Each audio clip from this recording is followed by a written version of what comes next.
ça ne va pas être drôle, c'est confisqué. Oui, confisqué, ça signifie tout simplement que c'est une histoire qui a finalement échappé, qui échappe en partie aux historiens et qui échappe en partie aussi aux juifs, à la fois victimes, descendants de victimes et tout simplement le peuple juif dans son intégralité. Ça signifie que on est passé on a un laps de temps relativement court finalement, 7 décennies seulement, c'est pas beaucoup dans l'histoire humaine, d'une amnésie, d'une situation de quasi-amnésie. Ça ne signifie pas qu'on ne savait pas, mais ça signifie qu'on savait sans savoir. On pourrait peut-être développer ça si vous Oui, voulez alors tout à ce l'heure. que vous dites, d'une part, c'est que pendant la guerre, on savait, et souvent les gens Enfin, disent qu'on ne savait pas ou il qu'on faut savait nuancer, peu, il faut nuancer mais qui savait quoi, qu'en à tout quel cas les moment, gouvernements où. savaient, Ah, les gouvernements, oui. Ah, oui. et puis qu'après-guerre, tout à coup, plus personne ne savait. Oui, ça par exemple, si on prend le cas de l'Allemagne, c'est évident qu'une grande partie des Allemands savaient, Friedlander l'a très bien montré, parce que quand on cumule les soldats à retour du front, tous ceux qui ont été les témoins oculaires, tous ceux qui ont écrit des lettres, tous ceux qui ont raconté à leur retour du front, ça fait quand même plus de 20-30 millions d'Allemands qui savaient. En dehors de l'Allemagne et en dehors de l'Europe orientale, si on prend la France profonde, du Limousin ou de je ne sais où, non, on ne peut pas dire que le paysan français du Limousin savait grand-chose. Donc il faut vraiment être très, très nuancé sur la question de qui savait quoi, à quel moment et où, et de quelle strate sociale parle-t-on, etc. C'est très complexe comme question. Mais j'en reviens à mon propos initial, on est passé d'une amnésie, ou d'une quasi-amnésie, ou d'une fausse amnésie, à une hypermnésie. C'est-à-dire qu'on parle beaucoup de la Shoah. On en parle énormément, c'est un sujet culturel au cinéma, au théâtre, dans la danse, même en peinture, dans la musique, etc. C'est ni bien ni mal, c'est un fait. Mais ça s'accompagne aussi d'une perte de vision du fait que c'est un sujet historique, un sujet d'histoire, et qu'en même temps que ce sujet d'histoire est devenu hyper central sur le plan culturel, il tend à être de moins en moins analysé politiquement et de plus en plus instrumentalisé comme symbole du mal métaphysique sur la Terre, comme symbole de l'intolérance, et sur le fond, ce qui aurait pu être une vraie réflexion politique sur la Shoah, qui l'a été d'ailleurs et qui l'est dans certains cercles, se dégrade en moralisme assez vain, assez un peu niaiseux même à certains égards, qui se conclut en général par plus jamais ça, les heures les plus sombres de notre histoire, l'intolérance, tout mène à Auschwitz, etc. Ce sont des formules rituelles qui sont assez stupides sur le fond, parce que Auschwitz c'est le résultat de tout ce qu'on veut, sauf de l'intolérance. C'est plus complexe que ça, Auschwitz. Auschwitz est la solution finale en règle générale. C'est ça que je veux dire par histoire confisquée. C'est une histoire qui a échappé, qui échappe en partie aux historiens et qui échappe en grande partie aux juifs. Et échappe tellement aux juifs que parfois on ne les cite plus. Vous parlez d'Elio Di Rupo faisant un Oui, discours à Auschwitz oui, en 2012 qui parvient à faire tout un discours sans prononcer le mot juif une oui. seule fois. C'est juste. Il y a Elio Di Rupo, qui est le président du Parti Socialiste, je crois, chez Oui. vous, hein, c'est ça. Mais il n'y a pas que lui. Il y a des exemples français et des exemples ailleurs aussi en Europe, où on a lors des commémorations, ou lors par exemple d'articles, je pense à un ministre de l'Éducation français il y a quelques années, qui était capable de parler du mot Shoah, ou qui était oui ou non utilisé dans les manuels scolaires. Il était ministre de l'Éducation nationale à l'époque. Et au long d'un article de 2 colonnes pleines dans un grand quotidien du soir, ne citait pas, ne disait pas une fois le mot juif.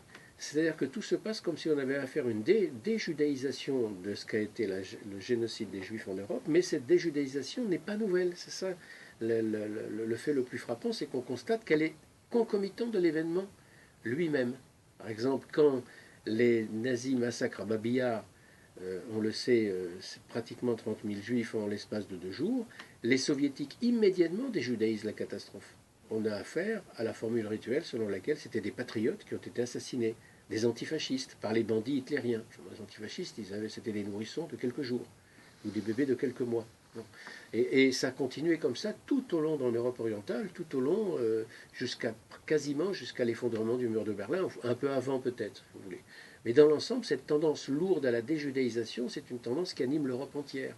Et la question qui se pose, c'est de savoir quel est le lien entre cette déjudaïsation et la tendance très longue de l'Occident, tendance paulinienne, à effacer le non-juif.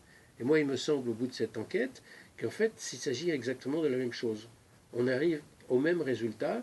On met nos pas aujourd'hui en déjudaïsant la Shoah dans la vieille tentation paulinienne d'effacer le non-juif de l'Occident. Donc c'est une récupération chrétienne essentiellement. Alors il y a en plus, ça vous avez raison, il y a une christianisation aussi de la Shoah, mais qui a été surtout le fait des grands penseurs catholiques qui n'y pensaient pas mal, mais qui ont vu dans la Shoah une sorte de recrucifixion du Christ. D'une certaine façon, c'était le calvaire du Sauveur qui était recommencé cette fois, mais ça n'était plus en la personne seulement de Jésus, mais en la personne du peuple juif tout entier. Alors il y a ça d'une part, puis il y a aussi une lecture chrétienne d'autre part qui a prévalu, et jusqu'à encore nos jours avec un pape comme Benoît XVI, je donne un exemple dans le livre, où, qu'on le veuille ou non encore, il traîne dans les consciences chrétiennes cette idée que c'est peut-être la punition divine pour le drame de la crucifixion. Alors on a ça, c'est Daniel Robs en 1946, c'est cru, c'est violent, c'est brutal dès l'après-guerre, mais même encore aujourd'hui, chez certaines consciences chrétiennes, vous avez ce type de raisonnement. Pas chez tous, hein, c'est évident. Et c'est ce qu'on retrouve dans l'idée d'une sorte de culte de l'autre. Ça pourrait être n'importe qui. Les méchants s'en Oui. prennent toujours, une fois aux homosexuels, une fois aux noirs, une fois... Alors ça, c'est plutôt plutôt, je suis convaincu que l'omniprésence de la Shoah induit une culpabilité extrêmement grave, extrêmement lourde à porter, et que cette culpabilité, elle est l'une des sources de la haine anti-israélienne d'aujourd'hui. C'est qu'on ne peut plus, on ne peut pas vivre avec ce fardeau d'avoir été les enfants, ou les petits-enfants, ou les arrière-petits-enfants d'une génération de criminels, soit qui a tué, soit qui a laissé faire le crime, soit qui a tout simplement abandonné les Juifs à leur sort, ce qui a été le cas de l'immense majorité des Juifs d'Europe. Et cette lourde culpabilité, aujourd'hui, elle passe par la déculpabilisation des générations qui ont commis le crime, et ça consiste par exemple pour l'Allemagne à dire ça aurait pu se passer n'importe où ailleurs qu'en Allemagne, et ça aurait pu frapper n'importe quel autre peuple que les Juifs. Or, il se trouve que ça n'est que les Juifs, hélas pour eux, qui ont été frappés. Même les Tziganes n'ont pas fait l'objet d'un génocide en bonne et due forme. Même Friedlander le dit, par exemple, dans son dernier livre, Réflexions sur le nazisme, les entretiens avec Stéphane Bou, d'une part, et d'autre part, ça s'est passé en Allemagne, et ça n'est pas un hasard si c'est passé en Allemagne. Et ce ne sont pas seulement des historiens qui le disent, ce sont aussi des philosophes, et je pense à Edmond Vermeil, qui est un grand germaniste aujourd'hui oublié, mais je pense aussi à Marcel Gauchet, qui est l'un des grands esprits en France aujourd'hui, qui dans un livre déjà ancien, La condition historique en 2003, fait une analyse sur 3-4 pages superbe de l'antisémitisme nazi. Il montrait bien qu'il y a une spécificité là, qui n'était pas réductible à l'antisémitisme en général, ni ukrainien, ni polonais, ni russe, ni français. C'était autre chose. Et alors vous faites justement de la Shoah une sorte d'aboutissement du mouvement contre les Lumières. Ah oui, à certains égards, bien sûr. La Shoah n'est pas le résultat de la modernité, contrairement à ce qu'a voulu dire une vulgate depuis pas mal de décennies déjà.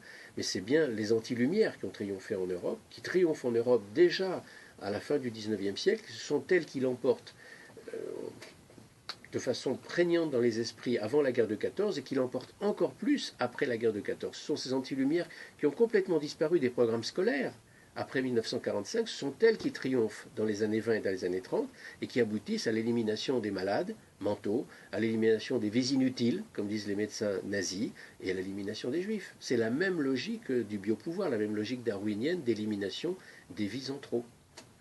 Vous parliez il y a un instant de culpabilité, il y a une question qui revient régulièrement, en tout cas aussi dans les communautés juives, c'est celle des conseils juifs, de leur rôle. Ça a été soulevé par Hannah Arendt dans son fameux livre sur Eichmann, et c'est un sujet sur lequel vous prenez à contre-courant, si je puis dire. Oui, parce que d'abord, on en a beaucoup voulu à Hannah Arendt d'avoir tenu les propos qu'elle a tenus. Bon, il faut lui rendre cette justice qu'elle a tenu ses propos parce qu'elle s'est inspirée de Raoul Hilberg. Il n'y a pas de vue originale chez Hannah Arendt sur ce point-là. Elle a lu Raoul Hilberg. Je rappelle que le livre d'Hilberg date de 61. Elle l'a lu. Donc, quand elle écrit son Eichmann à Jérusalem en 63, elle en est imprégnée. Et Hilberg est très sévère. N'oubliez pas qu'Hilberg ne travaille que sur des sources allemandes, ne travaille pas sur des sources juives. Mais, à mon avis, on a tort de s'en prendre à Hilberg comme à Arendt, parce que les premiers à être les plus sévères pour les conseils juifs sont les juifs eux-mêmes. Il faut lire les diaristes des ghettos, c'est-à-dire ceux qui tiennent leur journal au jour le jour, à Cracovie, à Lodz, à Varsovie, et dans tous les petits ghettos, enfin bref, et tous les témoignages que l'on a. Bon. Sur les ghettos, je rappelle qu'il y a eu 1200 ghettos quand même en Europe orientale. Bon, on est focalisé sur Varsovie, mais parce que c'est le plus grand d'entre eux, bien sûr. Eh bien, quand on lit les diaristes, qu'ils aient été rescapés ou pas rescapés, peu importe, ils sont d'une sévérité extrême. Arendt, à côté, ça n'est rien. Il faut voir dans quels termes parlent ces diaristes de la police juive ou du conseil juif, de collabos, de traîtres, de salauds, à plaquer contre un mur à la fin de la guerre. C'est d'une extrême violence. Alors après, il faut démêler en historien la part du vrai, la part du faux, la part de l'émotion, la part de libre arbitre qu'avaient les uns ou les autres, et on constate que vis-à-vis des conseils juifs, il faut être très nuancé, très prudent, il y a une chose qui est sûre, c'est que pour tout ce qui touche au Conseil juif, l'idée d'une solidarité absolue du peuple juif face à la tragédie, c'est un leurre, c'est un mythe, ça nous rassure, mais c'est faux sur le fond. Il y a des privilégiés, puis il y a les autres, ça c'est vrai. L'idée d'une absence de solidarité tout aussi stupide, il y a eu véritablement des mouvements de solidarité très importants dans tous les ghettos, ne serait-ce que les cantines populaires, les comités d'immeubles, mais surtout, le plus important, et c'est là-dessus que je mets l'accent dans le livre plutôt, c'est le fait que on a tort de juger les conseils juifs. D'abord, on a tort de juger en général, parce que nous avons, nous, le privilège d'être nés après et de savoir comment cette histoire s'est terminée. Eux ne le savent pas. Donc, lorsque la déportation commence dans le ghetto de Varsovie le 22 juillet 1942, ils ne savent pas de quoi sera fait le 23 juillet. Nous, nous savons. Donc nous avons beau jeu aujourd'hui de juger et d'accorder des satisfecit ou des prix de bonne conduite ou de mauvaise conduite. Ça, c'est le premier point, l'absurdité de juger. Le deuxième point, c'est qu'on a oublié, nous, parce que nous sommes des ignorants de l'histoire juive, nous avons notre histoire juive, pour nous c'est la Shoah, c'est le XXe siècle essentiellement.